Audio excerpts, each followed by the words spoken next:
This is Bad Movies We Love, part of the Shice Podcast Network.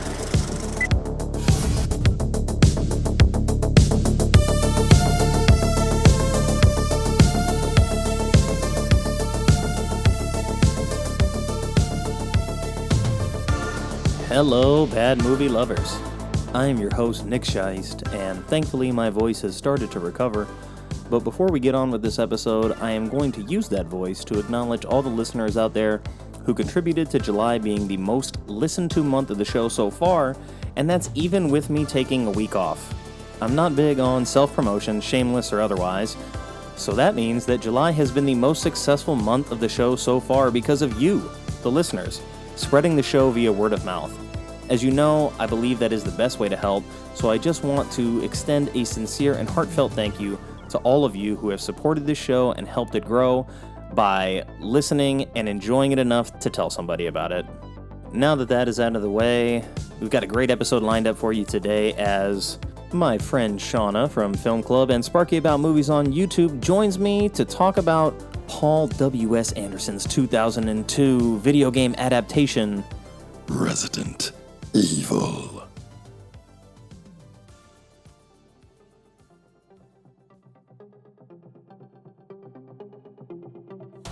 Critics obviously thought very poorly of this. You're really going to talk about this film. They get in over their head, they don't know what a zombie is.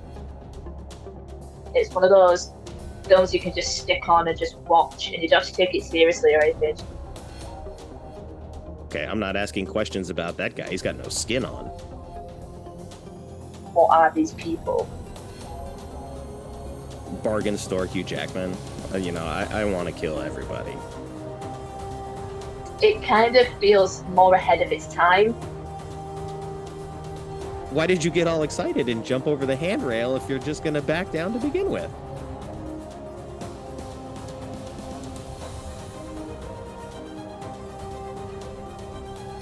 Well, good evening, Shauna. Morning for me, evening for you. It's good to see you again. Thank you for joining me. You were on my other show a couple weeks ago, and it was maybe like a month ago now.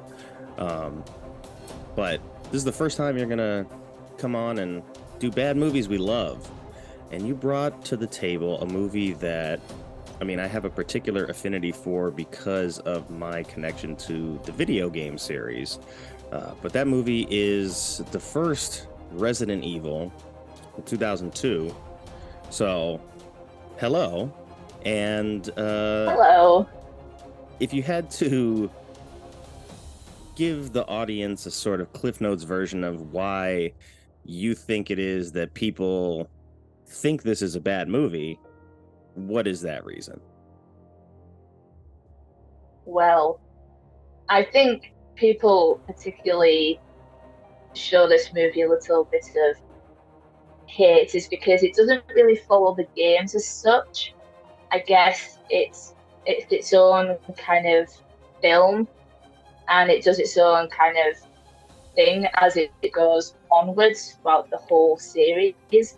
So I think people probably would have preferred to see a lot more of the game characters in this film, or it to follow the gameplay a lot better. I think that's why a lot of people hate it, as well as the CGI isn't that great in it. But for a 2000s film, I think it does really well, and I think it still upholds today as a decent zombie flick.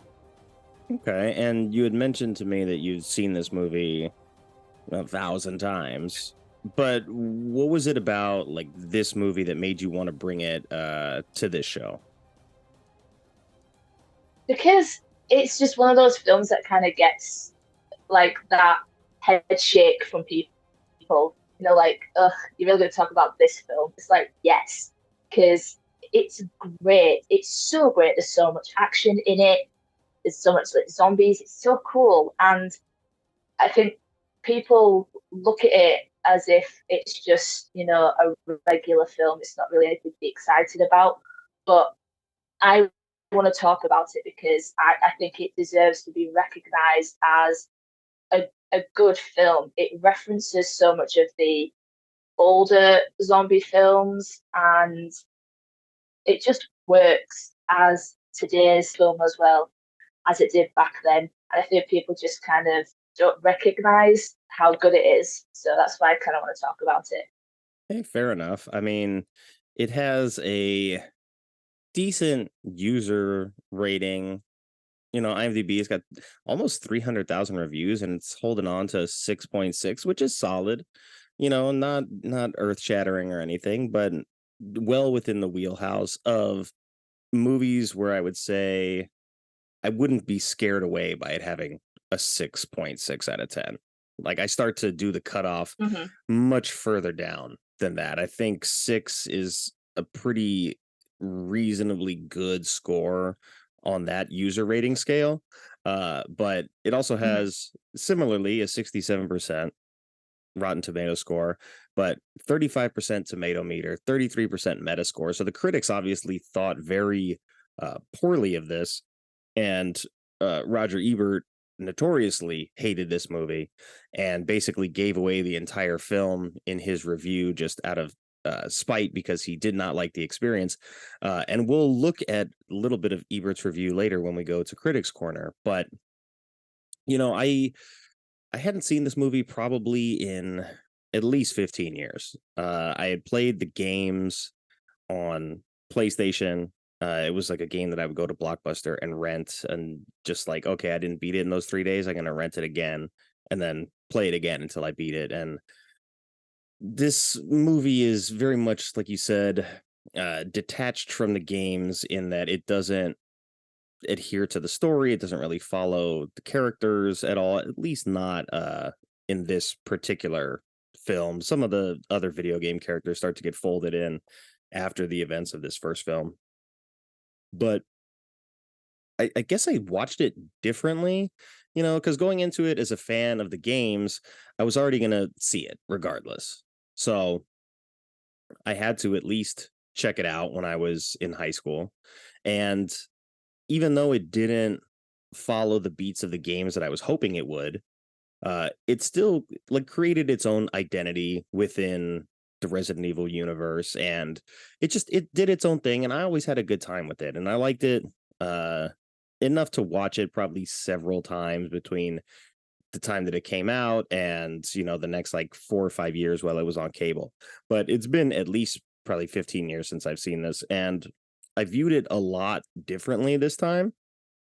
And you know i've I've been writing about films now for like 6 7 years. I have a podcast on movies, so it's like I sort of like flex a different muscle when watching things now. It's a very different like analytical part of my brain that watches things.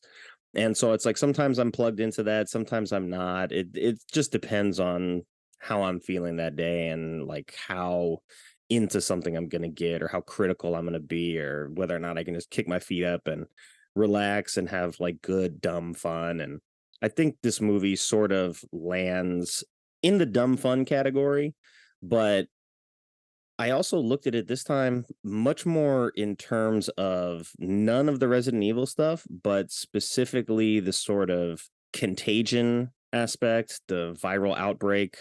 Like after COVID and watching this and seeing that, like, oh, here's a chemical lab that is working on some gnarly disease that just it gets out somehow because somebody didn't do something right, or maybe it was sabotage. And then on top of that, oh, there's also like an artificial intelligence that's running amok and totally killing people. And we're at a point right now where serious questions are being raised about whether or not artificial intelligence is going to start to take over a lot of things. So seeing that this movie's, over 20 years old now, I thought it did a Yeah. fairly good job of looking at like real sci-fi-ish type problems, but it also leaves a lot of that Yeah. like fairly early on in the film. Like we see the sort of outbreak happen. We sort of learn about the AI doing what it does, and this is all in the first half an hour. So the story's not really about those two things as much as it is just, hey, this is an action film where there's going to be zombies and stuff. But I like that those things were sort of folded in there as layers to this story, and I don't know that I like ever thought of it quite that way up until now. How about you? Yeah, it kind of feels more ahead of its time. It feels more future, telling the future. That's what I kind of got from it as well. Like how it pinpoints how the AI can work. You know, like what kind of happens in labs, or you don't know like what people are kind of working on, or what goes on behind the scenes. Like as Alice is a person who's trying to stop the virus outbreak or stop them from working on what they're doing. So yeah, I kind of agree with what you just said there. Yeah. And I'm thinking of it now, like one of the main reasons that I always liked the series of video games is that it treated Umbrella, you know, well, what I will say is that Umbrella in the game is big pharma.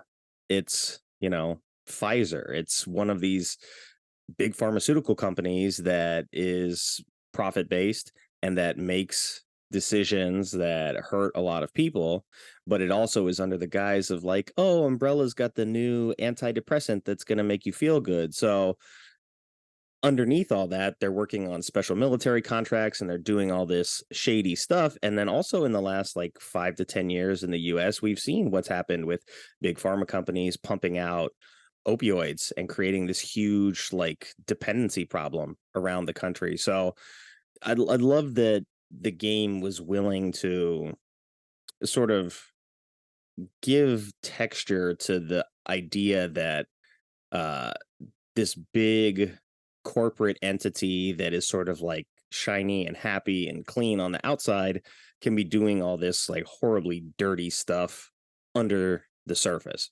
And I Mhm. should tell you, like right here, you see, I have my Wow. Umbrella Corporation tattoo, which I don't know why. Like in hindsight, like Umbrella Corporation's the bad guy, but in the fictional world of this video game series, like they do have the fun characters. So, but yeah, I got that a while ago. But that's how much I love Resident Evil is that I have the logo of the Evil Corporation tattooed on me.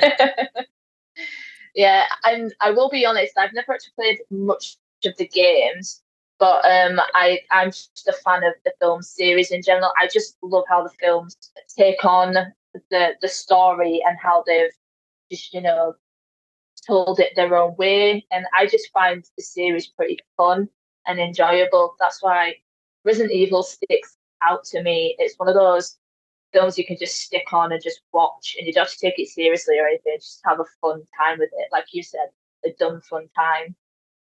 Yeah, I don't know that I ever completed the whole franchise because after the first one, they sort of begin to meld together, whereas like they're all much more action forward than the first one.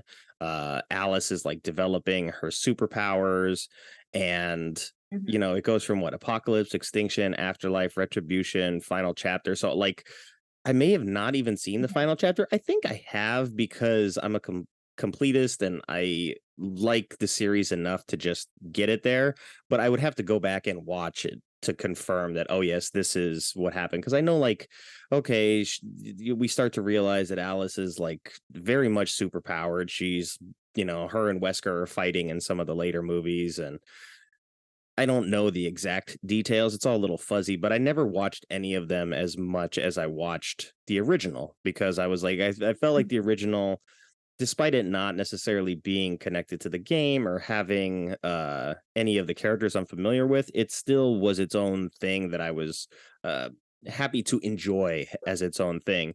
But it did get me wondering, like, why has nobody been able to just take the game, which is very cinematic, and just turn that into a movie? Like, you could just play the game, write the script straight from the game, and have like a good zombie action flick that is still pretty scary. And I don't understand why that has been such a hurdle when it just seems like such an easy thing to do. And as a fan of the series of games, I want to see that movie. I would definitely watch that movie if you just set it in the mansion and you have the elite like SWAT team come in and try to deal with the problem they don't know is zombies at the time. And so it's like there's a little bit of that here. You do get the SWAT team that goes down there. These guys all work for Umbrella though. And they get in over their head. They don't know what a zombie is. Like, they don't know any of this stuff, even though they work for the company that is making the thing that they're going in there to deal with. They're like, oh yeah, we don't know. But then somehow both Alice and Spence know what's going on in there. They both know about the T virus. They both have separate plans in place to steal it. So the fact that like all these guys come in to be like the containment team and they have no idea what they're getting into, just it's a little suspicious. Just a little bit. Just a smidge. I find it funny as well how they don't use the term zombie in the film at all. They call them things, or like they know that they reanimate and they are the dead, but they never use the term zombies.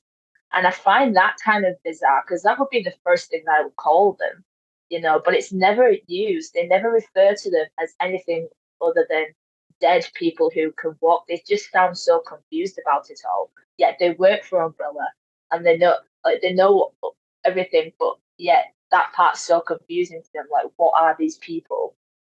What are these things? There is definitely a lot of miscommunication going on between the higher ups at Umbrella and the people on the ground and the Red Queen, and we'll get to that. But right now, I want to watch the trailer and I want to take a look at kind of what this movie was telling us it wanted to be back in 2002. Before we get to the trailer, it's time for a quick word from our sponsor. Have you ever been watching a movie and said to yourself, wow, I'm way too dumb to explain what I'm seeing? Well, that's a thing of the past with new fast-dissolving expository suppositories from the Umbrella Corporation. All it takes is a little push, and you'll be over-explaining even the simplest of concepts, interjecting whether someone asked you to or not. Your comfort is key, so each capsule design combines the benefits of the bullet and teardrop shapes and comes pre-lubricated for quick and easy deployment. In fact, it slides so effortlessly up your butt that you'll hardly even know it's there. And once it's in there, it wastes no time getting down to business. So, what have you got to lose? Your leisure is their pleasure. So make sure to check out the huge selection of suppository supplements from the Umbrella Corporation today. And now, back to the show. All right, let's rock and roll. Deep underground, in a top-secret research lab, security has been breached. A deadly virus capable of contaminating the entire world has been released. Oh my God. We have to get out of this building. What was that? It's the brakes!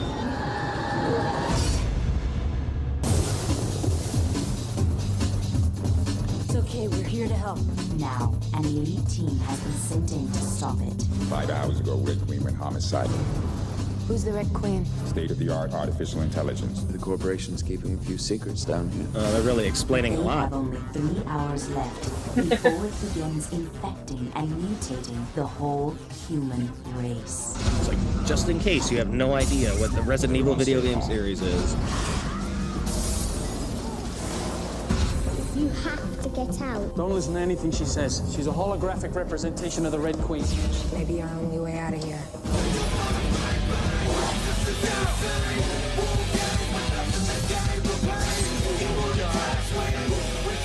The music is so cool.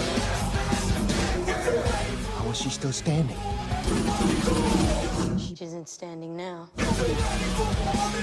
Well, you got one-liners, zombies, explosions.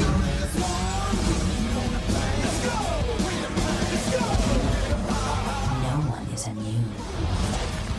Resident Evil. You're all going to die down here. And then finishes with the iconic line. Yeah, I actually like the Red Queen story more than it actually exists in the film. Like the idea that, that there's a killer AI on the loose that they need to shut down but also work with to get out.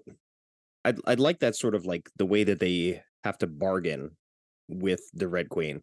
But then even though they're like, okay, well, we'll just set off this EMP charge and we'll fry your circuits if you betray us. It's like, oh, she was betraying them the entire time she's working with them, because I guess this is just the AI that like has no self-preservation instincts and it's just like, no, I want to kill everybody. Yeah. That's kind of what happens. I mean, first there's the outbreak, right? All right, so we'll talk about it now, because I was trying to figure out like how does Umbrella really not know what happened, or are they just withholding that information from the people that they're sending in? Because if you have an advanced computer system that's monitoring this underground lab, the computer system recognizes that, oh, hey, there's a virus outbreak. I have to lock down the lab and kill everybody so that we don't have, zombies everywhere, or you can't let the virus leave. Because obviously killing everybody didn't stop them from turning into zombies. They still were all zombies. So if the plan was to not let the disease spread, it only worked so much, but at least it didn't leave the hive area. But Umbrella should know this information. Like, even if there's an AI controlling it, they should still like have records of, oh, the AI detected that there was a chemical leak and that there was a strand of the T virus, and so it initiated lockdown procedures. But when the crew gets there, the Umbrella mercenaries, they know that thing was triggered, but they don't know why. They don't know what they're getting into. They don't know. They don't seem to have any knowledge of like a zombie, right? So it's just there's a lot of one hand not watching what the other hand is doing, and I guess in hindsight, like a big corporate entity like Umbrella that is very shady and doing a bunch of dirty things probably wouldn't tell their military staff like, hey, there's company secrets that are down here. We need you to just go in here and disable the computer. We don't need you like asking questions or anything like that. Just go in there guns blazing and, shoot first, ask questions later kind of thing. Yeah. Well, they kind of used that team as expendable, didn't they, really? Just to go in there, just do what we need to do. It doesn't matter if you die down there. And if, like, towards the end of the film, let's kind of like skip it just a little bit further. That's okay. The team, the doctors and things come in, don't they, and take Matt away, and they want to put him in a Nemesis program. So it's kind of like the whole scenario of the virus, where it's on a need-to-know basis to who's actually important. So like Wesker and everybody who created it, and then obviously the scientists who they probably want to keep, so they can keep the virus under control or anything. So the military are just basically expendable, as well as the human race. Yeah, that's a good point. I mean, Umbrella's definitely evil. And so they sort of, they put their own people in harm's way. But then they also have both Alice and Spence, who both work for Umbrella, but also are like, we're not interested in being part of this, because like Spence wants to do his own thing. He wants to steal the virus and sell it on the black market and just take the money and live happily ever with Alice. Alice wants to steal the virus and give it to this other lady who's a reporter, who also happens to be Matt's sister. So she wants to do something, I don't know, semi-altruistic, but the house sort of, it gasses them with like a nerve agent that makes them have temporary amnesia. Yeah. And so like I'm sort of thinking like, why make the choice creatively to give these characters amnesia? And then as we get into it, we see that like this movie has a lot of exposition. You have a bunch of different characters that are just like, this is exactly what's going on, and this is what you need to know. And so I hadn't seen it in so long. I was like, so she works for Umbrella, she gets gassed, and then she's like slowly regaining her memory throughout the course of this, but it doesn't ever really, like, does anything she remembers actually make a difference? Because she starts having flashbacks of like her and Spence together. She recognizes that she was working against Umbrella, and she acknowledges to Matt that, hey, I was the one who was your sister's contact, and I was the one who was going to steal the virus for her. But aside from that, like, I don't know. It's like this weird thing of, you take who this character was, then you remove their memory, and you put them in a situation where they're regaining their memory while also having to make certain decisions. And it's like, is their character changing, right? Because we see with Spence, like, he gets gas, he doesn't remember anything, but then like he wakes up and he's like, oh, that's right, I'm the bad guy. And so it's a little bit different curve between the two. And so maybe that's why the flashbacks are there, to show that Alice was having like reservations about working for Umbrella in the first place. But it opens the door for a lot of character, like, just explanation. You have several characters, and including Matt, who I didn't know his name through the movie for some reason, so I just referred to him as Blue Collar. He would just all of a sudden, like, something's happening and he just leans into the frame. He's like, oh, well, yeah, her blood wouldn't coagulate until she's dead. And it's like, oh, okay, well, are you a doctor? Like, what do you, no, you're like a police Or are you a officer. cop? Yeah. Yeah, because he was supposed to be a cop that transfers, but yet how does he know this about the blood and stuff? So yeah. I don't know. He just shows up at the right time with the right answer when it's needed. So that, like, that happens a lot. The guy who's the leader of the Umbrella SEAL team or whatever, he explains a lot about what's going on. And there was a lot of guys, like, basically the number 2 Umbrella guy, like the tech guy who survives, that looks like Treat Williams. So he looks like a younger version of Treat Williams. And then the other guy who was Spence, he's been in quite a few things, but I just sort of was like, I'm not ready to look this up right now. So I just called him Bargain Store Hugh Jackman. Because that's all I could think of off the top of my head. I was like, I know this guy's been in a lot of things, but I don't know his name off the top of my head. So he's just going to be, Hugh Jackman for now. James Purefoy, sorry. That's the actor's name. Yes. But yeah, been in a lot of stuff, even famous basically before Hugh Jackman, although X-Men was kind of around the same time as this, 2000, 2001. So that rugged kind of like scruffy look was, I guess, getting very popular. Just a bit. Yeah. But even the movie sort of opens with exposition, and I get it, like, you're trying to introduce this idea to a bunch of people who most likely didn't play the game. Like, some of the people that played the game is going to be your core audience, because people like me are going to go see it out of curiosity.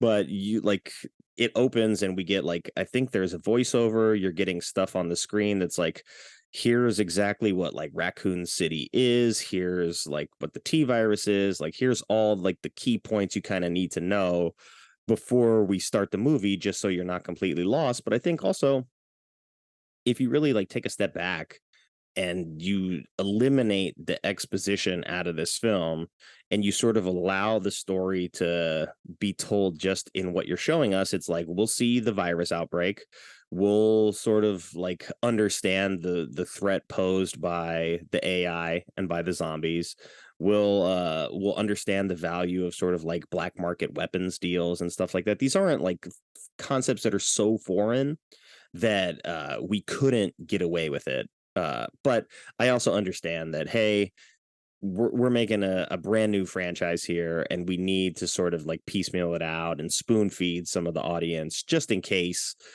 anybody's going to have questions and, hey, why is this not the game? Or I played the game and it doesn't follow that. Like, what's happening here? So, like, I get it to a certain extent, but just watching it last night, I was like, wow, like, there is a lot of just downtime where they're just explaining exactly what's happening to us, and I'm like, okay, that's a little not what I want from this movie. Um, but I wanted to ask you, like, when you think of this idea, like, what is scarier for you in this situation? The zombies or the AI? Because you have an active artificial intelligence The working to AI, yeah, that's what the I felt too AI, this time. absolutely. I don't know why they decided to go with like the little girl, other than it's just like it's creepier, right?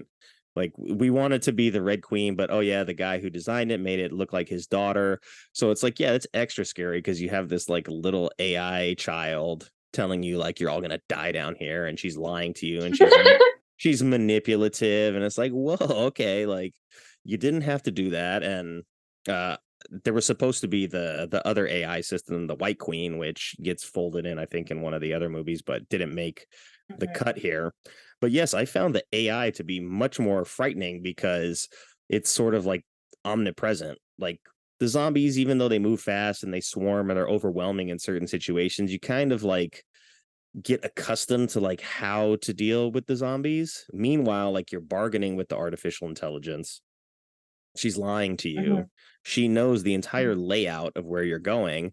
And then she has like sort of a pettiness to her as well, where we see very early in the film that she uses halon, which is I think an anti fire, not fire retardant, but it puts out fires, right? So rather than a sprinkler system, it's this gas that puts out fires, but you can't breathe it. So they release halon into the workplace. All these people die. She drops one of the elevators, really crappy way to go. And then the Red Queen beheads somebody, a little Alice in Wonderland Easter egg there, plus Mila's named Alice in the movie. But yeah, she beheads the poor lady who tries to escape the elevator as well. And like that's a pretty gnarly death. And it's like she could have just like dropped the whole elevator, but she actually lifted that elevator back up to decapitate this woman. Yeah. So like I'm looking at sort of like the behavior of the AI, and it seems to like have a little too much fun in the killing of the people, because it's one thing to be like, hey, we need to lock this place down, I need to just like kill everybody, so we're going to release a gas into the air system. But to see that, hey, she's like, oh, I saw this lady's head pop out, I'm going to cut her head off, like that's a pretty like mean spirited thing to do for a childlike AI. Yeah, it's Megan. It's the version of Megan that came before the Megan that we got this year. That is how Megan, was probably thought of because of the Red Queen. Yeah. We get to the section where the queen has done what she's done. The mercenaries are coming into the facility, and then they have to enter through like dining hall B, and they're like, okay, we're in the right place, but there's all these canisters filled with the liquors. And so if this is the dining hall, like how did this happen? I mean, I know that there was 5 hours in between when the outbreak happened and when the SEAL team got there, but I'm not understanding how nobody ever stumbled across these giant containers filled with like skinless tongue monsters. Like you have employees, all these things are lined up in the dining hall. Are people not, they're just walking by like, oh, well, I guess I can't sit there because there's a giant metal coffin with a creature inside, so I'll go to the next dining hall, or they only had access to dining room A. I mean, I get that they want that moment where they kind of go in there and they built this big set piece and everything like looks very gothic, very intimidating. There's like fog everywhere. Like the set piecing, I will say, in this movie is very good. Like the way they designed everything, they shot a lot of it in Germany, if I'm not mistaken. They filmed like in some underground incomplete train stations. So what they were able to sort of cultivate definitely feels like industrial and cold and dark, and I love that. But I'm also like confused as to some of the logistics in that. Okay, like I get the train, because the train is basically in all the Resident Evil games. There has to be a train to go from point A to point B at some point. But yeah, where did all these containers come from? And so I guess like in my head before watching this, I always was like, oh, there's somebody still in the Umbrella facility right now that is using this as like a testing ground to really see like the effectiveness of the zombies. And that's why all this stuff is set up. Because it's one thing to release the virus into the workplace and create a bunch of zombies, but you don't get these other creatures like just accidentally as part of the virus outbreak. Like these things are very intentional. They're set up in these chambers that have, there's stuff plugged into their brain. They're on IV fluids, or they're on like some sort of T virus drip that enhances them. So it's like it's very different than, oh, here's a disease outbreak that causes zombies, and then here's this thing that we've been working on as like a military application. So I don't know if they stumbled across like dining room B on accident, or it seems like it was always the way that they were going to go into the facility. And if they take the train that everybody else takes to get there, then it seems like every employee at some point would walk through this dining hall and just, okay, I'm not asking questions about that guy. He's got no skin on. Well, I think those creatures were like part of the Nemesis program, weren't they? And I think they were kind of just happened. Like, I think they were created, or how the zombies or the virus kind of mutated, and that's where they came from. And that's kind of how Matt gets used for the military, isn't it? How, because he gets put in the Nemesis program, and it kind of, like the T virus bonded with Alice, that virus bonded with Matt, and how Matt kind of managed to stay human as well as monsters, same as Alice.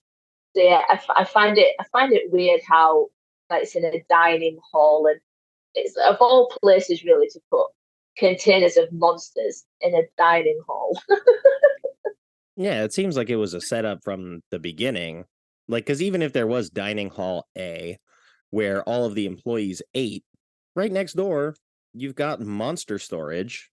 Like, that's not very subtle. Like, I get that, like, you work underground, everything's all secretive and stuff, but you might as well just have this in some unmarked room on the map. You shouldn't have it in, oh, this is the dining hall. Like, oh, well, okay. But it is what it is. Yeah. The design for the liquors is pretty accurate to the game. So I was excited to see that. And you even get to see them like transition a little bit into something bigger, but they're definitely one of the creepier things you have to deal with in the game. And they've recently remade Resident Evil 2, which I think was where the liquor was first introduced. And it's like you just hear kind of like the wet pitter patter of their feet, and it's dark and you don't know where they are. And sometimes they're on the ceiling, sometimes they're on the wall, and they're blind. So they just kind of like wander around. And when you run into one and you don't have the right gun equipped, it's definitely not fun. And we see what happens when it gets a hold of somebody in this. And I think it is Spence that is the first victim of it. But it is. Yes. Yeah, so I was like a little surprised that like they rushed to bring the liquors like sort of into this story at the time, because you do have this story about like the AI, and you also have the zombie threat. I think like there's more than enough to make it scary without that particular creature involved. Like when basically the whole team is intact, right? When we get to the laser grid room, which we saw in the trailer and is still one of like the coolest parts of the movie. So for the people that are unfamiliar with this, like they're trying to get to the Red Queen's central computer core to shut her down. And she has a very intricate defense system, and they think they shut it down, but she has a high-powered laser grid guarding her, basically her central brain. And they thought they turned it off, but they didn't.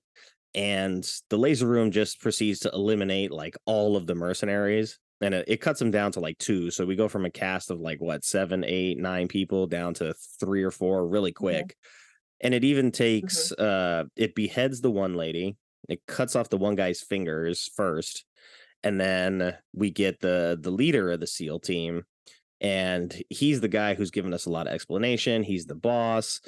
So we sort of look at him like he's gonna be like the final guy, like the final boy. You think he's gonna go all the way, yeah. but no, That, he gets yeah. kind of cut up into little sushi fish cubes. Hey, Colin Salmon does a great job of surviving for as long as he can, because we see that the laser is not going to play nice. It's not going to be like a convenient video game pattern where, oh, it goes low, I jump over, it goes high, I duck, that kind of thing. The second guy tries to jump and it moves and finds him and cuts him in half, and it just leaves the leader there by himself, and he's getting ready to dodge, and then it goes full laser grid, slices him up, like you said, cubes him for a stew. But that use of visual effects I felt was probably better than the way that they did almost all of the other CGI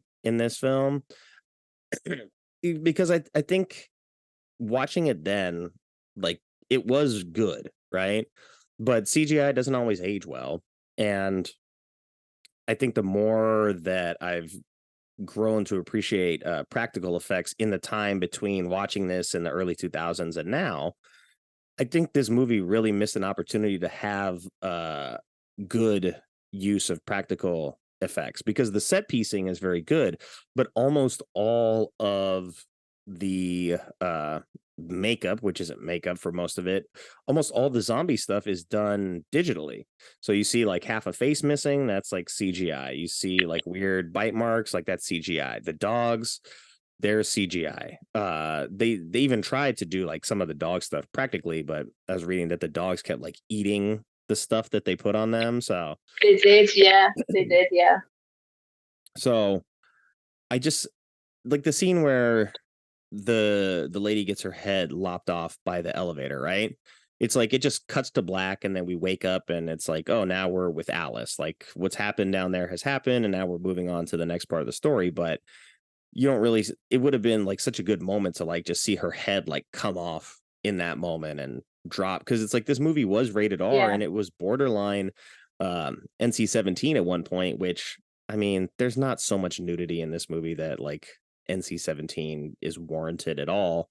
And most of the violence that's happening is against zombies anyway, so it doesn't feel like anywhere close to an NC-17 movie, but it actually felt to me much closer to a PG-13 movie than it does an R movie. And I felt the reason for that probably is because of how much CGI is used. Like there's moments where people get bitten by zombies and stuff, but like we've both seen horror movies, like, you know, sometimes when you get like hit with a weapon or bitten, like you're oozing or spraying blood. So like there's almost none of that. It's like, oh, you get bitten, there's a little bit of blood on your shoulder, there's like this person's got blood in their mouth, and oh, there's blood on your head. So it's like, it's not that there's no blood, it's just that the way that the VFX were put together didn't really seem to employ a lot of people to do prosthetics work.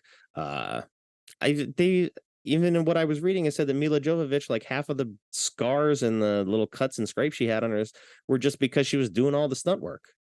They're just like, yeah, they barely used any makeup on Milla. She all of her cuts and bruises that she attains throughout acting were all of her own. The makeup effects had to actually cover up the majority of her bruises and cuts because she was just going crazy. Like her stunting or acting, she was just like getting hurt throughout the whole movie. So everything you saw in her was actually her own wounds, which I found really interesting. hey, good for her. I mean, she kind of like, I mean, this was what, 5-6 years down the line from The Fifth Element. So this was like sort of her transitioning to being an action star. And like part of me is like, hey, I'm happy for her because I like Milla, but also I feel like she sort of had her career like handicapped by this franchise a little bit, in that she's a much better actress than this role allows her to show. And I'm glad that like she got 6 movies total out of it to be more of a character than we get in this, where she doesn't remember who she is for half of this movie. And so when she finally wakes up, it's like, okay, she does action. The first thing we see her do, she throws like a body punch combo on a zombie. She hits him like 3-4 times in the chest, and then she hits him with the Jean-Claude Van Damme spinning, jumping foot slap kick. I was like, wow, she just even Jean-Claude saves that for like late in the fight. That's like his finishing move. He doesn't just whip that out first thing. So she nails that zombie with that kick fairly early on. So we know that she can fight, and then she goes for after they learn that you can kill them by breaking the spinal cord, she does a very risky sort of Hurricane Rana move, which in pro wrestling, you jump and you sort of trap your opponent's head between your thighs. But when you're dealing with a creature that can bite you, giving it access to your naked thighs is probably not the wisest maneuver. But she snaps its neck really quick, and then she goes on to throw like a bunch of, she does some judo, she does some arm breaking, she stomps on some necks and some heads, and it's like about a 10-minute action sequence, but it's it's maybe 30-45 minutes into the film when that finally happens. So, and then it's like 10 minutes, and then they stop and they come back for like another 2 minutes later. I felt like what I saw in this movie, even though it's an hour 40, maybe there's only like 15 to 20 minutes of action. I mean, there's a lot of gunfire, there's like some combat and stuff, but for the most part, there's a lot of dialogue in this movie, which is not something that I necessarily remembered looking back at it. I always thought it was more of an action forward movie, and it's not even so much of a horror movie, I would say. Like, it's listed as like horror, sci-fi, thriller, but or horror, sci-fi, action, which, the horror elements are there, but it's almost never scary. You're a horror fan, Yeah, well, this came out in 2002, and in 2002, I was 8 years old, and I first watched this when I was around that age. Like, I first watched it when I was really young, so watching it at that age, this scary horror element terrified me. Like, this film was probably the first zombie film that I was ever actually afraid of. It just kind of like stuck with me, obviously, because a zombie apocalypse could happen. I'm one of those people that thinks or knows a zombie apocalypse is going to happen. And this kind of film, when I watched it at that age, it terrified me. But as I'm older now, I see the more sci-fi parts of it, the more action side of it, and a little bit of humor as well, coming from Rain and JD. So yeah, there's quite a mixture in there. Yeah, I could see it being a kid. Like, there's an overwhelming zombie presence at some point where it's like, if you're claustrophobic, that'll definitely get you. Sort of like the elevator scene too is like, that's a horror movie stuff right there. That's why I was so disappointed that we kind of like, we get that implied to us, where it's like, you sort of worked us into this area where there's, hey, an outbreak, you see people like dying, being captive, and then here's, a group of people that at the time in the film sort of looks like it's going to be like our survivors group, at least early on, and we're going to see them sort of like maybe picked off one by one, because this is before Alice is introduced, this is before the mercenaries get there. And so as they're like trying to escape the elevator, it's like, okay, well, maybe they all get out and then they're sort of picked off one by one before we get to the next events. But they sort of just like rush us through that. And then that's like sort of like the beginning part is like where like the horror kind of style ends. And then we get into more of like action sci-fi horror at that point. And there's a lot of like gunplay that comes down the line once the mercenaries get there. And they don't learn to shoot these things in the head very quickly at all. They'll unload an entire magazine into the chest and the legs, but shoot it in the head. And like, they didn't come equipped. Like, that's I guess ultimately why I was like, why did Umbrella like not prepare them for what they're getting into? They're sending them down there to do this one task, but they totally have this group unprepared to deal with the outbreak that is there. And I know for sure that Umbrella knows what's going on because they're Umbrella. They have to know. And they're there at the end when they pop out. They're like, oh, we were just waiting for you. And now we got you two as well. So it's like, don't send these guys in there with these little like submachine guns where they're shooting from the hip. And you need to give these guys like real rifles, give them some explosives. None of them have any explosives. I think they brought a giant EMP charge that needs like 3 or 4 people to carry it. So they, like I said, completely unprepared. That's Umbrella's fault. That's why I kind of looked at it or I thought of it when I was younger as like, oh, this was all a setup just to test like how effective the liquors are going to be and to test how effective the zombies are going to be like in a combat situation. Because if you're Umbrella and you're going to sell this technology eventually to some other country to weaponize it, like you need to have some sort of like test footage to be like, oh, we sent in a special ops team of like 8 people all armed with machine guns and none of them made it out alive. Like that's a good sales pitch if you're selling like a biological weapon.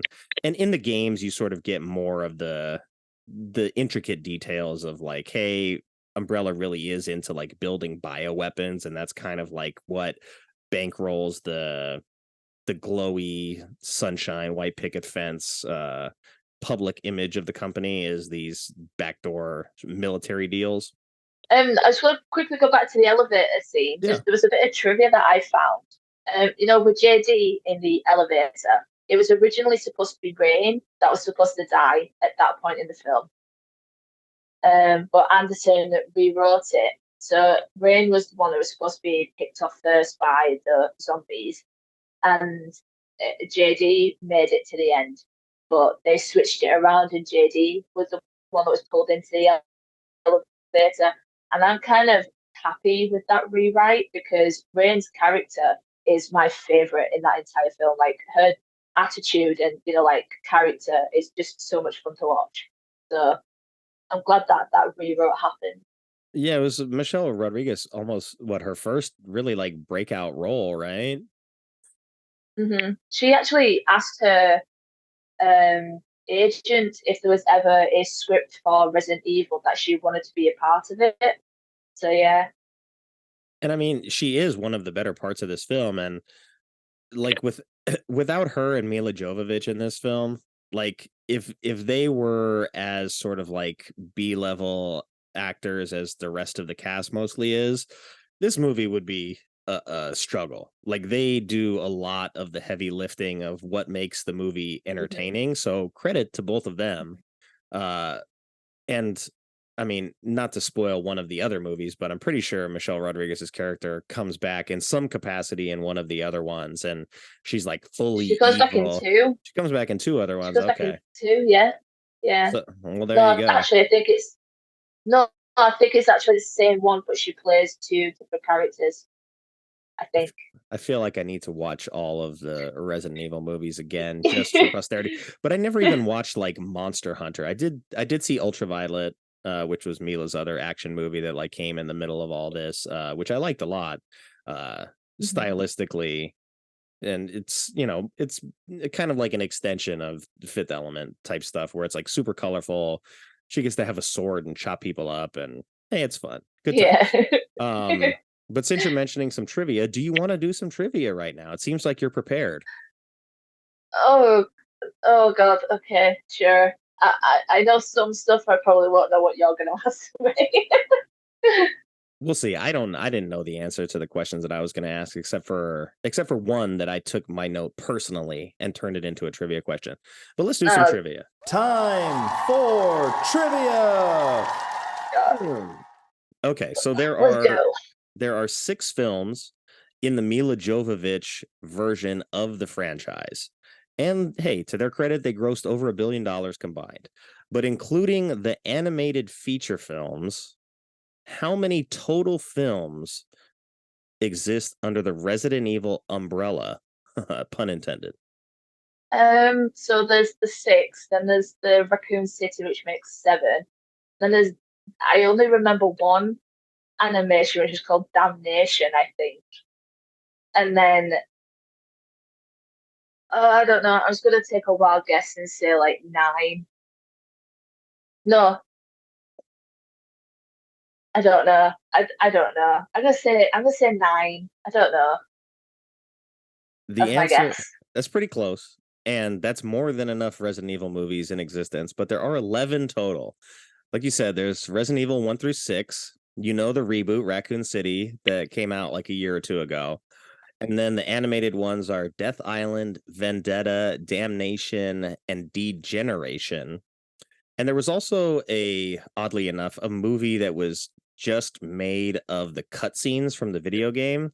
Not a real movie, but Resident Evil 4, it's called Biohazard Incubate, and it's all the cutscenes from the Resident Evil 4 game strung together. But I didn't count that one. I just counted the actual feature length animated films and the live I was action. going to say 11. That's why I said, hold on, wait. I was going to say 11, but then I thought, no, just go with your gut. I think it's. I was going to say 11 as well. God, that's why you should always go with your gut. Always listen. It's a surprising amount of animated Resident Evil movies. I will say that. There's also the Resident Evil TV series that was on Netflix last year. That was it was okay. Like it's even less Resident Evil. It's even less Resident Evil than this movie is if you want to compare it to like the video games.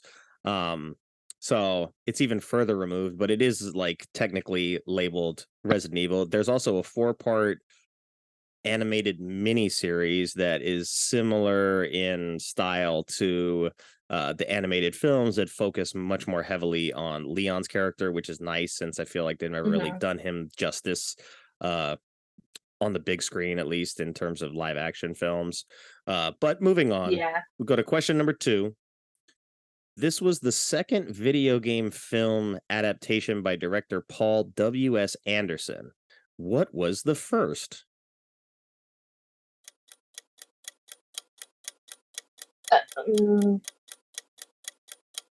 I know Doom came out afterwards, and Max Payne came out afterwards, and did that come out before? Yeah, Max Payne was after this, I think. Yeah. Silent Hill? No, I think that came out afterwards as well. That came out like 2005 or something. I don't know. I don't know. I have no guess on that one. The movie is the original Mortal Kombat from 1995. Oh, yes. Yes, it is. Yes. Of course. You know when your mind goes blank? Yeah. Should have known that one. I love Mortal Kombat. Fatality. So good. Yeah. And so that has, spawned its own new franchise as well, even though there was, I think, 2 of those original films. But the third and final question, how long into this movie before we see a zombie? Approximately. So I think the first time we actually see a zombie is the girl on the tank when she her eyes open and she puts her hand on the tank. I think that's the first time we officially see a zombie. I'd say that's probably about 35 minutes into the film. That's pretty close. I wrote down 40, but I say 35 is probably pretty close because I was not thinking of that lady. I was thinking of the first time we see when they kick the canister in the room and then they light up that one zombie with like 100 rounds. So that was about the 40-minute mark. But you might be right, yeah. But still, 35 or 40 minutes. Can I get that one? Yeah, I'll give you credit on that one. You get that. Yes. Yes.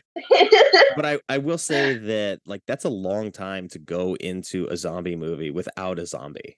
Like you're pretty deep in, you're already more than a third of the way through the movie, and this is the first time we're actually seeing a zombie. So that's a risky play if you're gonna make a zombie movie. I mean, but some additional little fun bits of trivia that I didn't really have a way to shape the question around.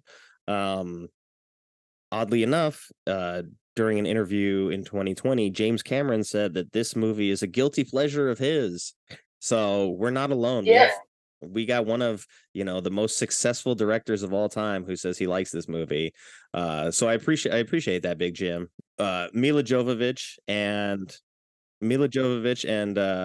Paul W.S. Anderson met on set for this movie, and they were engaged a year later, and they're still married with 3 kids.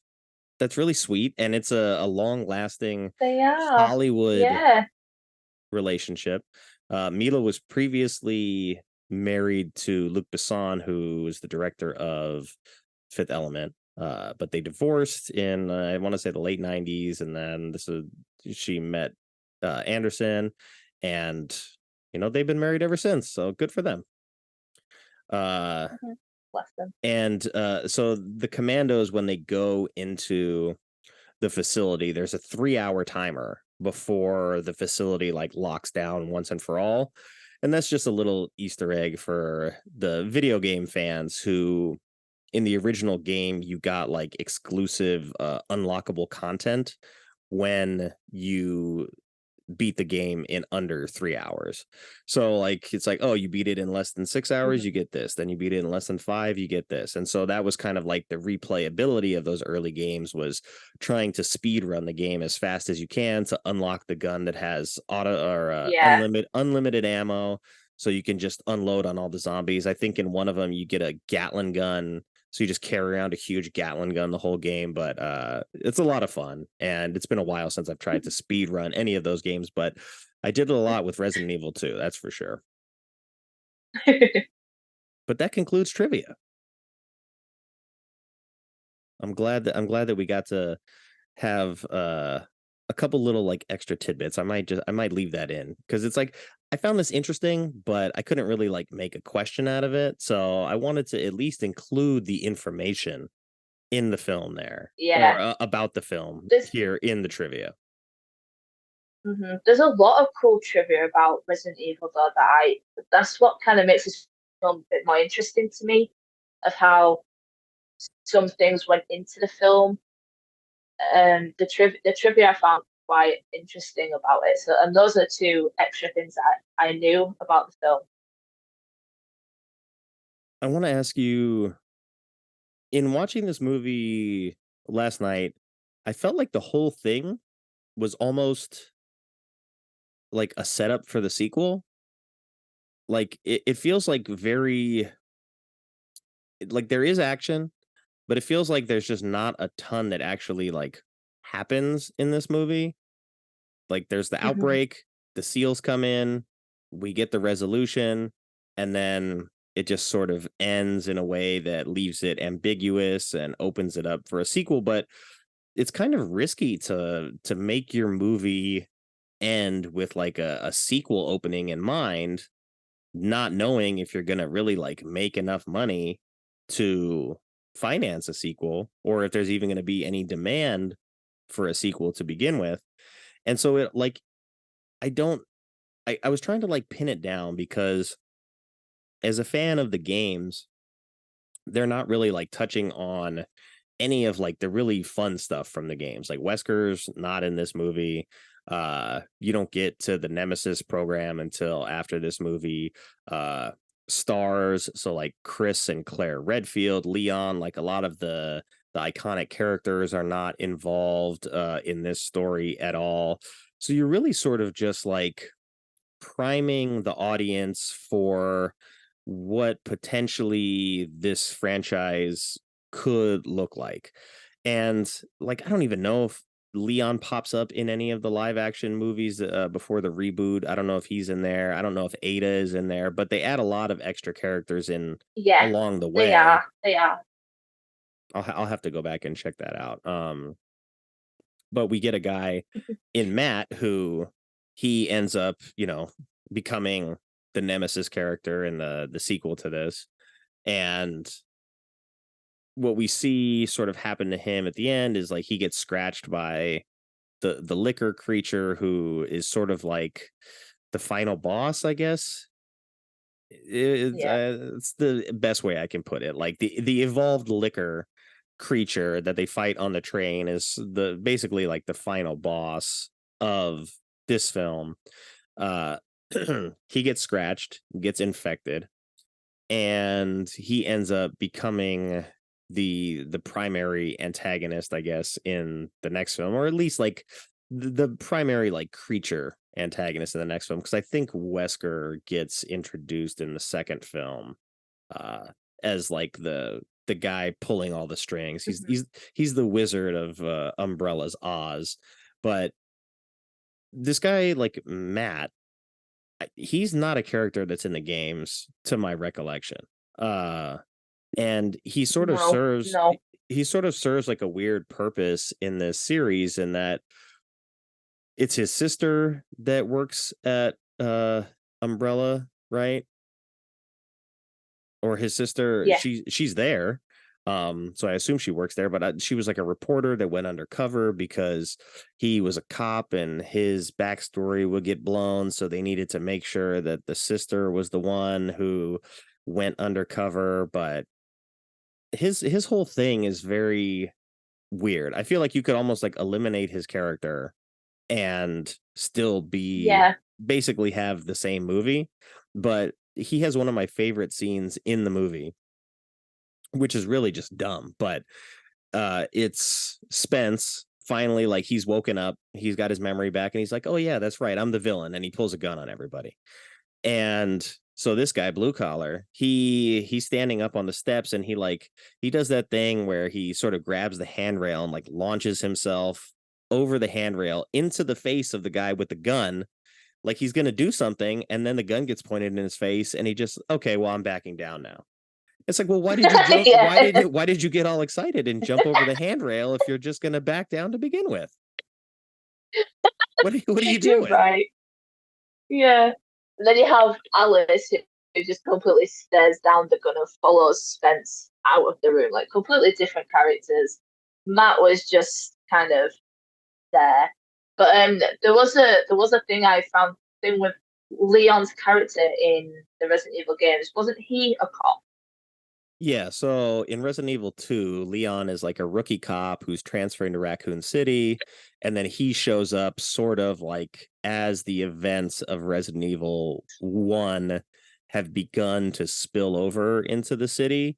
So it's like he still doesn't know what's going on, sort of like the world at large doesn't really know what's going on, but he shows up at the police station, and it's like, oh, something bad definitely happened here. And so like he's trying to figure that out while sort of the events of Resident Evil 1 are like still taking place underground. So they kind of overlap a little bit. But yeah, I guess Matt is like as close as they were going to get to just like putting Leon in the movie outright.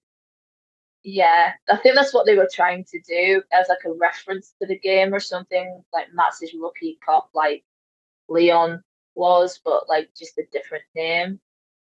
You had mentioned also that you you had mentioned the music, but did you like the music? Because this is Marco Beltrami, who fairly, famous film composer. He's done quite a lot, did iRobot, Hellboy, World War Z, just did Renfield recently as well. He did all of the Fear Street movies for Netflix. So he's been doing this a long time. I'm trying to see, what is the famous one that I know him for off the top of my head. I don't know it, so I guess Snowpiercer, that's another one, the Wolverine. So but they also brought in Marilyn Manson to work on the music as well, so that's why it has like sort of like this weird like chaotic nature to it, because all of a sudden it's like zombies come out and it's just like sort of like high intensity like rock and roll like screamo music, and I don't know, like I guess that's not what I want from a horror film, but as it's getting into sort of the action elements, it is incredibly intense. And I mean, just to think that you're going to go out and get somebody like Marilyn Manson, who is a world famous musician, and you're going to get Marco Beltrami, who is a famous composer within the industry, and to be able to get the both of them to like come together and work on this, and considering that the vast majority of the cast outside of Milla and Michelle Rodriguez are not, I would say, name actors for the most part. I mean, Yeah. Purefoy a Yeah. little bit. I mean, he's done some things, but a lot of the supporting roles here are like just European actors that were available because they were shooting in Germany. And I mean, Jason Isaacs, who has like the smallest of cameos in this movie. Like if you're not paying really close attention, you're not going to notice that it's him because he's even wearing a surgical mask in that scene. His So eyes yeah, give him away for me. He's got very distinct eyes. he does. And I was like, oh, I didn't even know he was in this movie until just now. But so yeah, like he just like showed up and did like a cameo as a favor for Anderson. So just this movie like didn't succeed on its star power, but I believe at the time that it was released, it was the highest grossing video game adaptation that existed. And Yeah. I mean, I'm sure it had diminishing returns as it went along because it did take 6 films, but it did get to over $1 billion collectively as a franchise. And, you know, people still went to see this. And, you know, Anderson stayed making these movies, at least in some capacity, for quite some time. I mean, he wrote this one, directed it, and then it looks like he wrote Apocalypse, Extinction, Afterlife, Retribution, and the final chapter. So it looks like he wrote all of them. I don't remember if he stayed on to direct all of them or not, though. Looks like he No, got. I'm not too sure. It looks like he at least directed about 4 or 5 of them, though. So, like, he was very invested, you know, in the series overall. And then by the time we get to like the final chapter, this is not a movie that I guess is meant to be like a summer blockbuster in the way that we're accustomed to. But, you know, that's a movie that he had a $40 million budget for, and that still, you know, internationally grossed $300 million. So a lot of that billion came from the final chapter, and it didn't even do that well in North America, to be honest. You know, it did 26 million, but made the vast majority of its money overseas. So I guess the appeal for Resident Evil just moved from what was sort of, I guess, nerdy video game players that love the franchise and sort of like new fans who were willing to entertain something from Anderson to a much more robust global audience than I would have ever expected. Like in the most recent one, Raccoon City, that came out, like I went to see that in theaters, and I was super disappointed by that. I was like, this is even worse than the original Resident Evil movie, which has like nothing to do with the games at all. But to see that Raccoon City is basically based on Resident Evil 1 and 2, the games, and they tried to like keep it in line with the games a little bit more. I was just like, this one isn't even good either. So what are we doing at this point? Like, why reboot the franchise here and not just like do it justice the way that, you know, you wanted to? Because what they did with Alice and Milla and like that whole storyline, like it's its own thing. It's completely outside of the box of what the Resident Evil story and the sort of the mythos of those characters and their journey is. And that's totally fine. I like that it exists as its own thing, because then you as the audience member don't have to be invested in the games. You don't have to be connected to the characters in the games or their backstories or anything like that. You can just enjoy the property as like a zombie action film with superpowers, you know? So I like that the franchise was able to sort of carve out its own identity and still include some of the characters, because, you know, Ali Larder was in it as Claire, but I don't remember like Chris ever being in there, but they bring in Wesker. Chris was in Afterlife. Chris was introduced in Afterlife. Maybe I need think. to have like a Resident Evil marathon or something and just one by one, just get them all in. I don't have time to do movie marathons, so stuff it's them all like in. I could maybe do like one a day for like 6 days or something like that. But I've got other movies that are coming up on the horizon. I don't have time to go back and watch all the Resident Evil movies. They even just recently remade Resident Evil 4, which was a masterpiece of a game the year that it got made, but I still haven't even played the remake of that, which I've heard nothing but good things about. I even got a PlayStation so that I could play it if I wanted to, but just haven't had the time to get into that yet. So all in due time. Aye. Is there anything that at this point in the conversation that you wanted to talk about that we haven't been able to get to yet? Not really. They talked about a lot of it, really. Okay. Well, there's one thing at the end of the movie that I want to bring up before we go to Critics Corner. And so we get this scene with Milla, and she's very exposed on the table after they've taken Matt away and submitted him to the Nemesis program. And she like wakes up once again, confused, isolated. She's obviously being experimented on, but shit has hit the fan outside.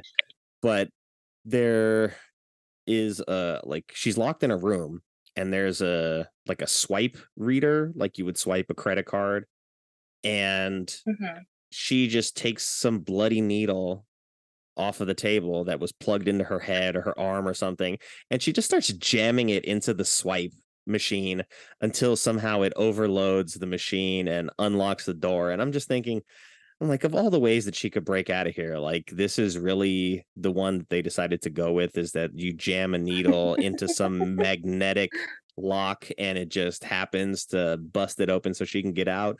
I mean, look, I get that she has to leave this room at some point, but if you're going to have her pick a lock with a needle, why don't you just have her pick like a traditional lock at that point?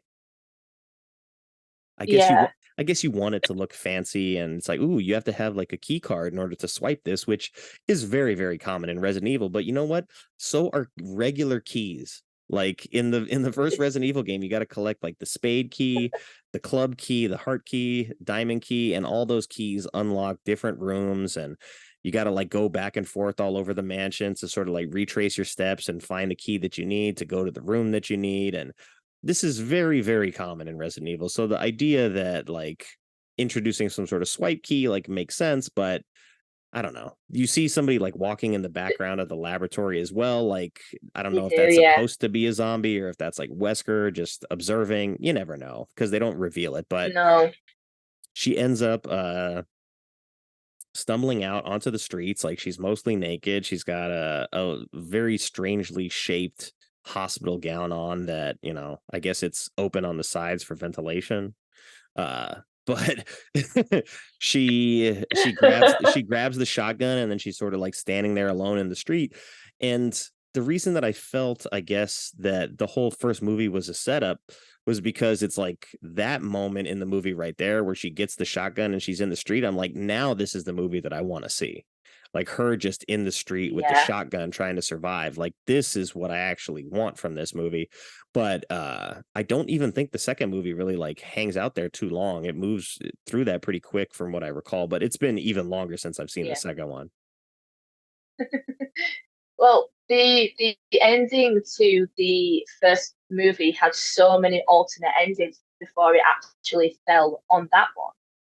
So there was going to be an ending such as Alice and Matt get taken away by Umbrella, and then the White Queen saves them, and then they go on the road together.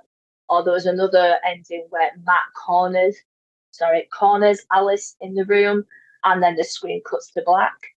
Or there was another ending where her and Matt just fall in love, and then they destroy Umbrella and go on the road that way. But Anderson thought that this ending was a lot better, as it represents Alice surviving one nightmare only to wake up in another one. But it is a much better beginning for a film, like the whole area deserted, it's like the cars are everywhere, there's rubbish flying around, there's blood on the buildings and smashed windows. really sets the scene for an actual apocalyptic zombie movie, as in the movie then is represented as such a simulation, I guess. Like they went through a simulation, or they went through this whole thing for nothing, or like as a kind of staging point.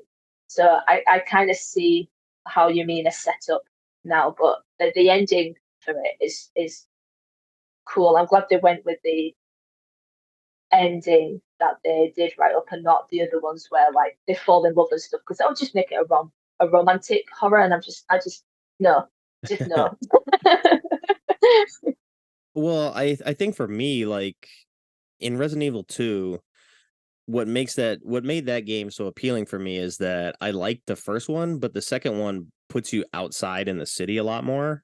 So like you're seeing like what's happened to the city, where in the first one it's mostly all contained to the mansion, and then once you go below the mansion.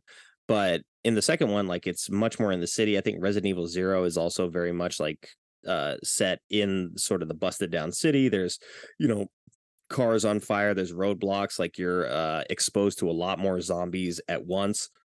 So it just gives it a different element than being like within the confines of the single building. And so I think that's why when the ending hits in this one, I sort of look at it like, oh, this is now, like this is what I want. Like just don't stop the movie right now. Give me like half an hour of her fighting her way through town just with no clothes on and a shotgun. Like that seems like a lot of fun that they didn't quite get to do. No, Milla didn't really want to be so free looking, like so fair in the movie. That's kind of why Sarah Michelle Gellar turned down the role of Alice, because she wasn't on board with the nudity or the violence, which kind of didn't make sense to me because she played Buffy the Vampire Slayer. So I think she would have been good enough for Resident Evil. But yeah, it's funny how things work out. Yeah, I think it worked out for the best. And like Milla, she's not afraid to do nudity at all. She's done it in basically every movie she's ever been in that I can think of. But also I understand her like not wanting to roam around the streets of this deserted city with no clothes on. It's like she could have very easily been like, oh, I found a shotgun, but also like, hey, I took a trench coat off of like this dead body, or like in the back of this car I just grabbed a jacket or something, so she's not standing there like completely exposed. But I think it is like it plays into like the vulnerability of like she's got a shotgun, but she also like doesn't have shoes on, so it's like this, she's still very vulnerable and sort of like delicate and fragile. And at this point in the story we don't know that she's about to like develop like crazy superpowers in like the next films that come beyond this. So it's interesting to see like the character that we get left with there versus like the character at the end of this story arc that is almost godlike, you know, at some point. And I like the curve, and I like sort of what they decided to do with Alice, because it definitely takes it like away from the rest of the connective tissue, because I don't even know if they're in Raccoon City anymore after the first one. So it's like it has its own wings, and I like that about it. But I know that you have like franchise rankings for things, so I'm curious, do you have like a franchise ranking for Resident Evil? Because I there's think there's I six of do. these movies. I think I do. I'm just going to see on my letterbox. Just going to see on my letterbox and see if I did. Even so, I know exactly how I would rank them anyway, even if it wasn't even on here.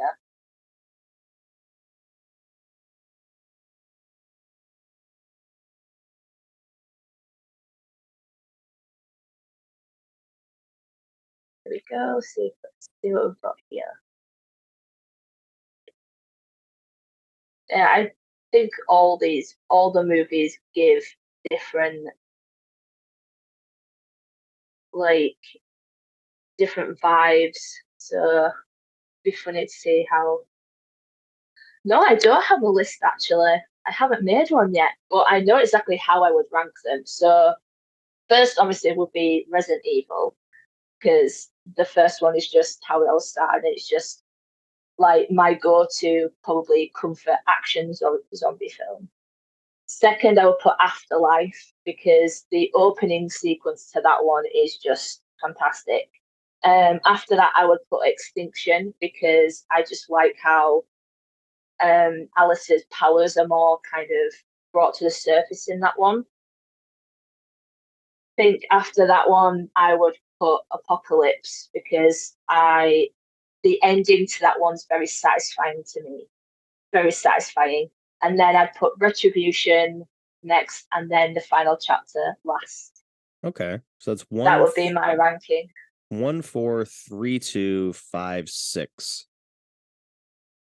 Fair enough. Yeah, I don't have a ranking because I haven't seen I haven't seen all of them in a long time, but I'm pretty sure that I just was like, even though I'm not as interested in like Resident Evil 4, 5, and 6, I'm like, I have to see it because, I have to. So I feel like I want to go back and watch them though.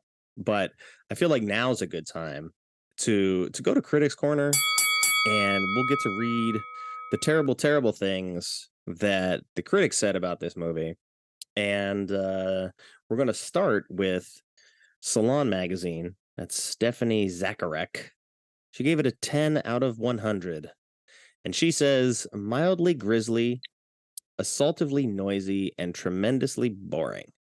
So, I mean, it is mildly grisly. That's true. It is very noisy, but I don't think it's boring. Mm-hmm. I mean, I was still able to watch it and have a good time watching it, even though I would say that sort of like the me in my like high school years and right after that, so when I'm like 18, 19, that version of me that really liked this movie a lot, I would say that I would probably not rate the movie as highly as I would have then, but I still was able to enjoy it and have a good time. So I don't think boring is the right way to go with this one. But as we talked about, there is a lot of talking, and it's like there's some really big action sequences, but they're kind of short. It's like 10 minutes, 5 minutes, 2 minutes. So in a movie that's an hour 40, you have like realistically 20 minutes of action in that, and it's all kind of like condensed. So it's not spread out over the course of the film. So okay, maybe I could see what she's saying a little bit, but 10 still seems really, really low, Stephanie.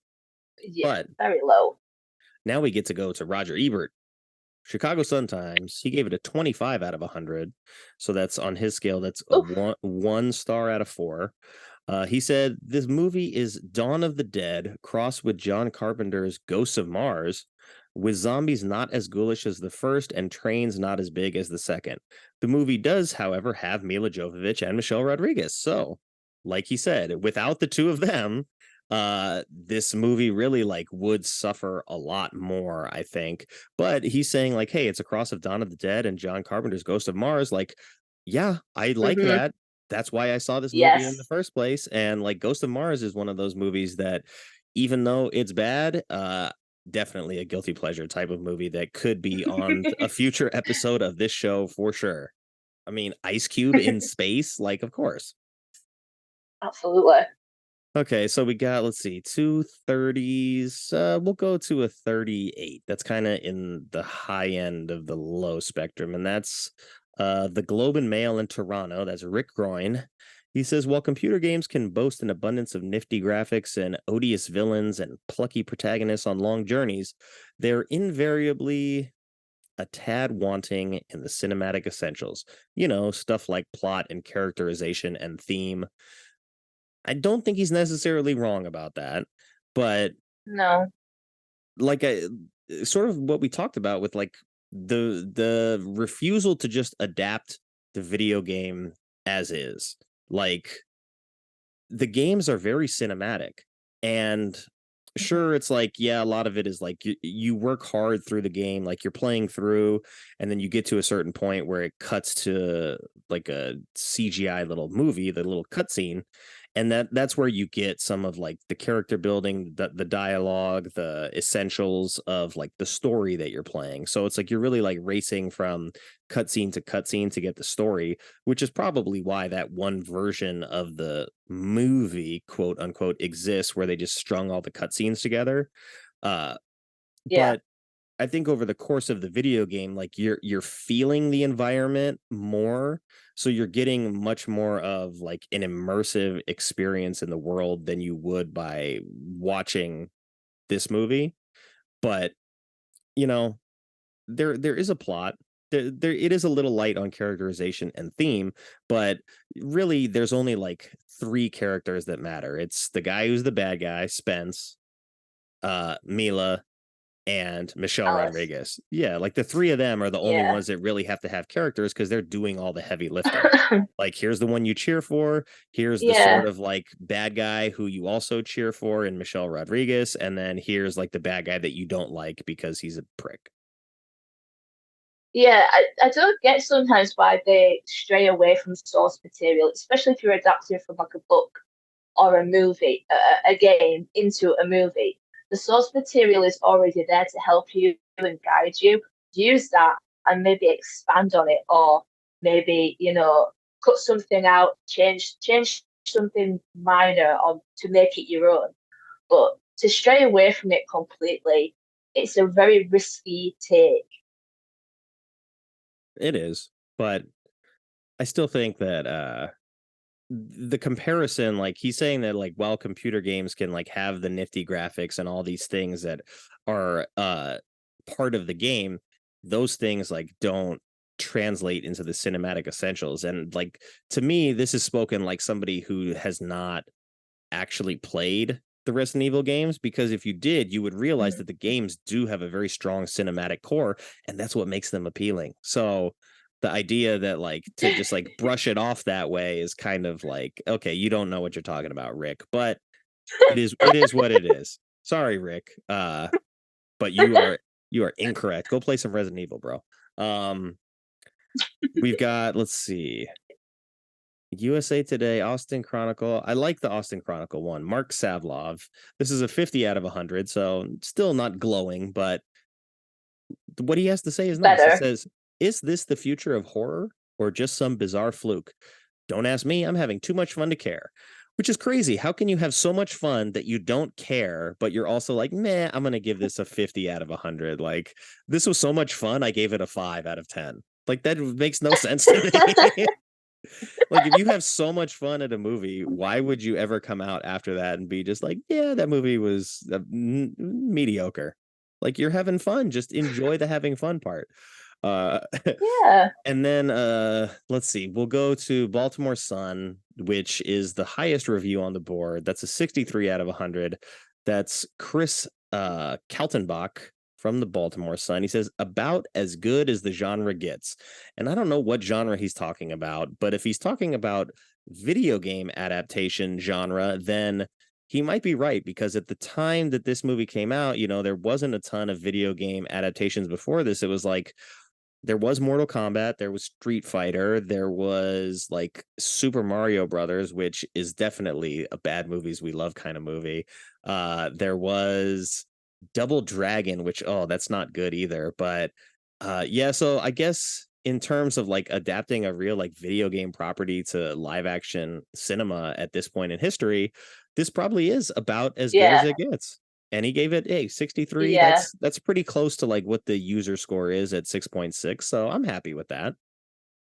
Yeah, it's good. Yeah, that's good. Considering that Resident Evil actually paved the way, not paved the way as such, but kind of capitalized on the idea of making Doom and Silent Hill and Max Payne. It's kind of what ignited the idea to make those movies. So without Resident Evil, we might not actually have those other ones. Yeah, like this proved that you could not just adapt a video game, but you could stray away from the source material and sort of still have a little bit of wiggle room, because this one, like, it cost 33 million, which is kind of a lot for an unproven product at the time. And it did okay in the US. It made its money back, but again, this was one where it made a lot of its money back overseas, and I think that's probably because of the strength of the game. Like, this is coming from Capcom, which is a Japanese company, and I heard that both the heads of, what is it, Capcom and Sony at the time had cameos as zombies in this movie, which is I mean, Yes, they did. that's pretty cool. Just not just that they're there, but the fact that like those two people would want to get involved and be like, "Oh yeah, put me in zombie makeup and let me be in this movie." That's pretty cool. Yeah, it is. We've reached basically the end of the show. Is there anything else that you wanted to add that we maybe didn't get a chance to? I know we have covered a lot. I know I asked you that question already before we got to the critics corner section, but did any of that spark anything else in your mind that you wanted to bring up before we put a close on this one? Nothing major, but just the fact that Anderson wanted to make Alice a damsel in distress in this movie. There was a part that I read when I researched some of the trivia or some of the movie of that. He actually wanted to make her a damsel in distress, but she argued against that. I wanted to make her character more actiony and more, head on, like she could, take care of herself. And I think that kind of contributes to how her character stands out, which then makes this movie stand out. If they put her as a damsel, it just would have kind of messed with the story. It wouldn't have worked, in my opinion. So that's just one thing I kind of wanted to bring up because I think that element is something that's key to the film. If that was how it went, it would have been a completely different story. Yeah, and I don't know that you actually get any sequels out of it that way because she just has to be rescued and she's not the sort of action star that she is. I think, it's capitalizing on the fact that she was able to be this sort of character in The Fifth Element. And I'm glad that Milla like stood up for that idea and was like, no, we can't have her just being like rescued all the time. Like this Mm-hmm. franchise itself too has like strong female leads in Jill Valentine, Claire Redfield, Ada Wong.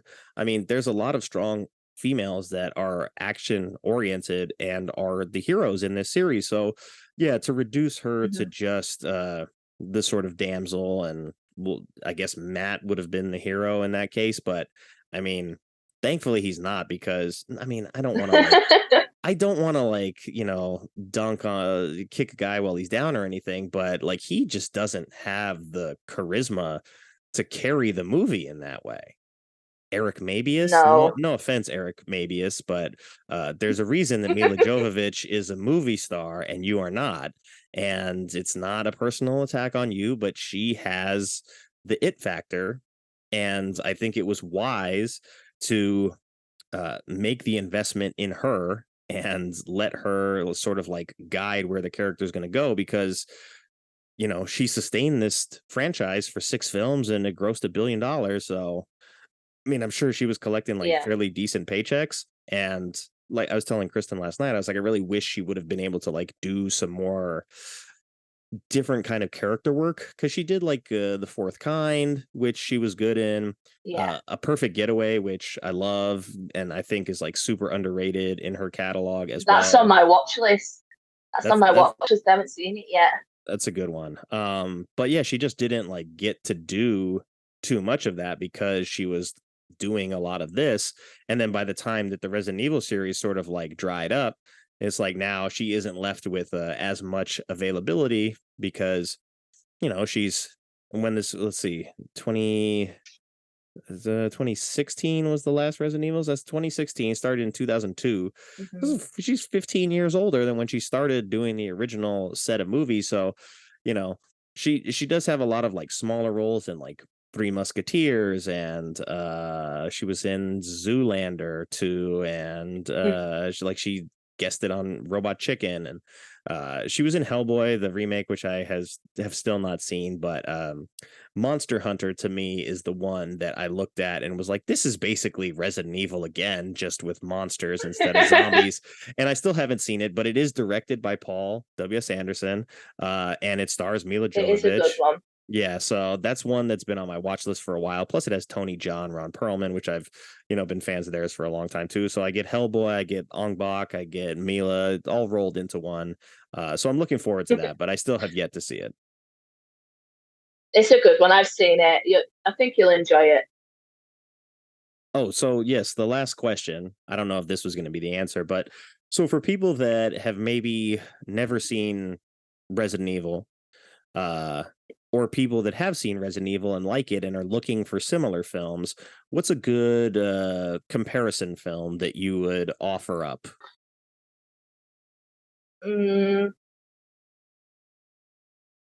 Honestly, I'd say Doom with Carl Urban and Dwayne The Rock Johnson. Instantly, I'd just think of Doom because it's kind of futuristic, like that one. It's kind of like the same monsters, or gunfighting. There's a lot of like action in it, and scientists and labs. It's kind of like mimics the essence is there. So I'd say Doom, and also Doom is a guilty pleasure for me. I love that film, so definitely recommend that one.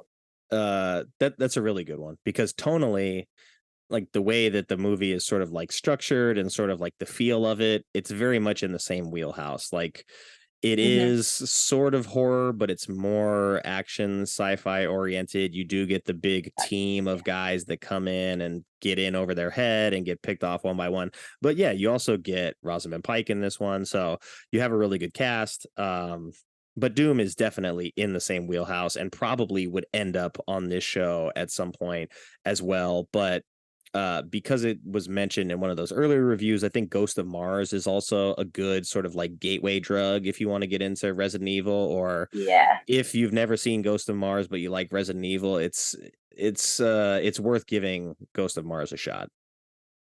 Yeah, definitely. Well, thank you, Shauna. I appreciate you working with me. I know I was running a little bit behind on time as I sorted out our air conditioning issues and said goodbye to Kristen as she has gone to work at Grandpa's house today where there is air conditioning. So thank you so much for bringing this movie to the table. I had a lot of fun getting to sit down and watch it again last night. It has been many, many years. And thank you for your time and always your patience and your joy and your energy. It's always much appreciated. Thank you very much for having me. I've had a great time talking about this movie. It's always an honor to sit down and talk film with you, Nick. And I know that you've got some projects going on as well. I'm going to put, of course, the links up in the show notes, but do you want to tell anybody that's going to listen to this show about where they can find your movie content? Yeah, I'm on Twitter at Cinema of Screams. I post all about everything about movies, trivia, screen caps, you name it.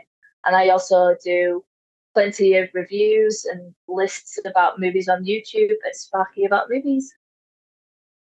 You heard it here, folks. Shauna's always doing something interesting on YouTube. She's got to be my YouTube guru when I eventually decide to pull the trigger and start putting things on YouTube, which I'll get there eventually, but we've got some other stuff to attend to first. I've got another episode in the can that I just started editing yesterday that I've got to get up for tomorrow. I'm going to try and see a movie today if possible, but I don't know if the timing is going to work out with this air conditioning repair guy. Got a lot of plates spinning. So again, I appreciate your time as always. Please have a good night. Thanks again to Shauna for taking the time to chat Resident Evil with me. You can find her at Cinema of Screams on Twitter and Sparky About Movies on YouTube. The links for that will be up in the show notes. And of course, thank you to everyone who took the time to listen to this episode. I know you have a lot of choices when it comes to podcasts, and I appreciate you spending your time with us. I hope you enjoyed the show, and if you do, please consider leaving a rating and telling a friend about it. I'd love to hear from you, so if you have a bad movie you love, and or maybe would like to be a guest on the show, you can contact me now at badmovieswelove@theshice.com or badmovieswelove on Twitter and Instagram, and that's love with an LUV. And as always, take care, be well, stay safe, and have fun however you get your movies.